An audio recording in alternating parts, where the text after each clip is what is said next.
पूछा। बाबा भोलेनाथ जी से माता पार्वती जी ने कहा कि प्रभु,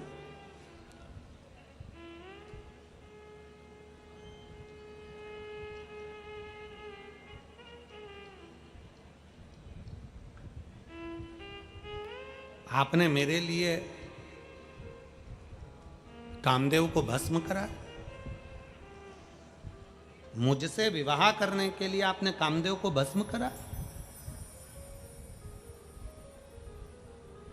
शिव मुस्कुराकर बोले, पार्वती, हमने पहले भी कथा में कहा है, पत्नी कोई क्वेश्चन करे, बच्चे कोई क्वेश्चन करे, पत्नी कोई प्रश्न करे, बच्चे कोई प्रश्न करे, हमने पहले भी कहा है इस व्यासपीठ के माध्यम से, पति का फर्ज है, पत्नी अगर कोई प्रश्न करती है तो पति को उत्तर मुस्कुरा कर देना चाहिए।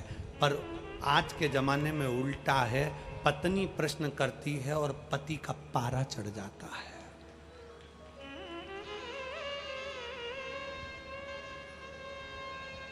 पत्नी प्रश्न करती है और पति का पारा चढ़ जाता है। पत्नी प्रश्न करती है और पति का मुख उतर जाता है। पत्नी ने प्रश्न करा और पति का चेहरा उतर गया, उसको गुस्सा आ गया, क्रोध आ गया। शिव महापुराण की कथा को हमने बारंबार कहा और आप पूरे प्रसंग को गीता प्रेस गोरखपुर की शिव महापुराण को घर में लाकर पढ़कर देखिए। पार्वती जी जितनी बार प्रश्न करती है, सती मैया जितनी बार प्रश्न करती है, उतनी बार शंकर भगवान मुस्कुराकर उत्तर देते।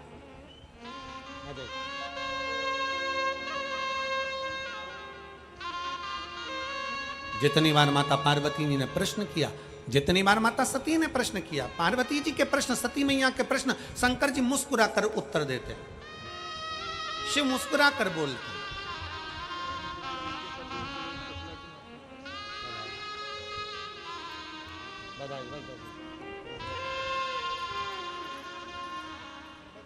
देखिए आपके पति के लिए बधाई हो बेटा, बहुत बहुत।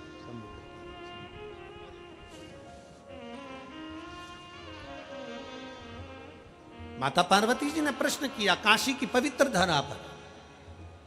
काशी को नंदन वन कहते हैं। पूरी सृष्टि, सतयुग आता है, पृथ्वी लुप्त होती है। जब घोर कलयुग चलता है, कलयुग पूर्ण होने पर पृथ्वी लुप्त होती है। सतयुग हो, त्रेता हो, द्वापर हो, कलयुग हो, सारे जितने युग हैं सब में पृथ्वी पानी में डूब जाती है, लुप्त हो जाता है, ब्रह्मांड समाप्त हो जाता है। केवल एक भूमि पृथ्वी पर ऐसी है जो कभी समाप्त नहीं होती, वो काशी है। जो कभी समाप्त नहीं होती, वो अजर और अमर है।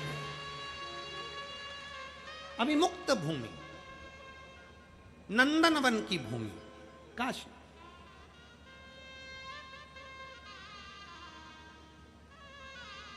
कभी मौका लगे जरूर जाइए, और ऐसे नहीं जाओ तो 20 नवंबर से 26 नवंबर तक श्री सतुआ बाबा गौशाला, डोमरी पड़ाव, वाराणसी, काशी में 1008 श्री महामंडलेश्वर श्री संतोष दास जी महाराज सतुआ बाबा जी के संरक्षक में विठले सेवा समिति की ओर से 20 नवंबर से 26 नवंबर तक शिव महापुराण की कथा गंगा जी के घाट पर हो रही है। सब पधा काशी।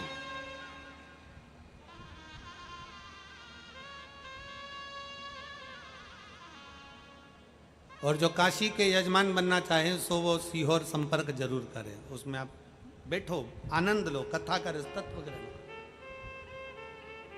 20 नवंबर से काशी की पवित्र भूमि पर 26 नवंबर तक ये 7 दिवसीय शिव महापुराण की कथा चलेगी। दिल से सुनो, दिल से धारण। पार्वती मैया ने काशी की पवित्र भूमि पर प्रश्न किया, भोले बाबा आपने मेरे लिए कामदेव को भस्म किया।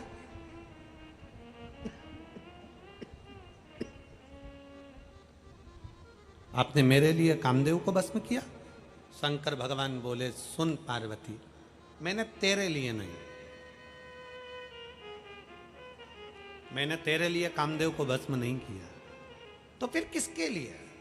शंकर भगवान कहते हैं पार्वती, मैंने संपूर्ण जगत के लिए कामदेव को भस्म किया है।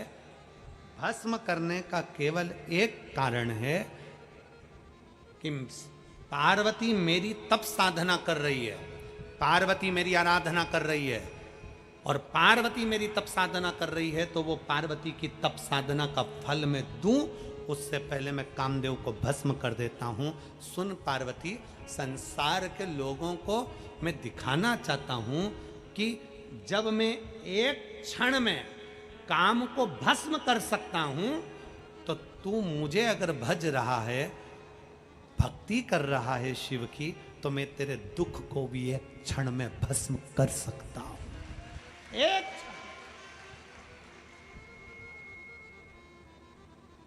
तूने अगर मुझ पर भरोसा करा है, विश्वास करा है, अगर मैं काम को भस्म कर सकता हूं, कामदेव को भस्म कर सकता हूं, तो ये क्या लगे? दक्ष प्रजापति को अहंकार आया, मैंने उसका अहंकार तोड़ा। रावण को अहंकार आया, मैंने उसका अहंकार तोड़ा।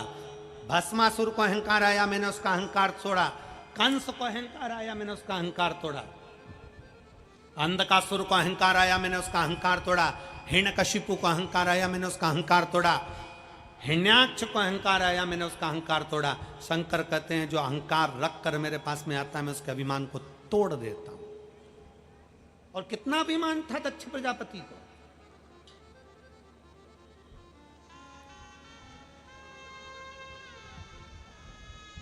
दक्ष प्रजापति की धर्म पत्नियों के गर्भ से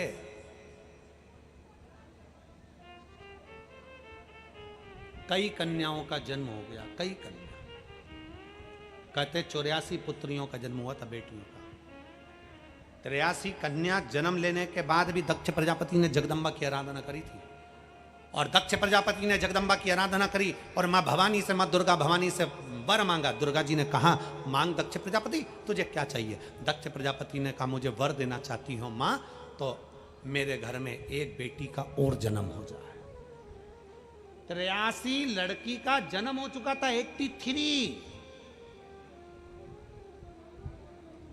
84 नंबर पर माता सती हैं।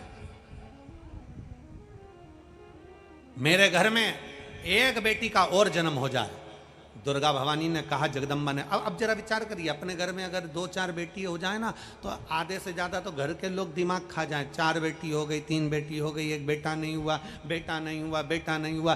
शिव महापुराण की कथा कहती है, बेटा एक कुल को तारता है और बेटी 2 कुल को तार कर पार लगा देती है, वो बेटी होती है हमारा। बेटा बेटी के भेद को मिटा दीजिए। गया समय, बेटा बेटी का भेद नहीं है अब। आज के जमाने में बेटी में वो बल होता है कि अपने माँ बाप को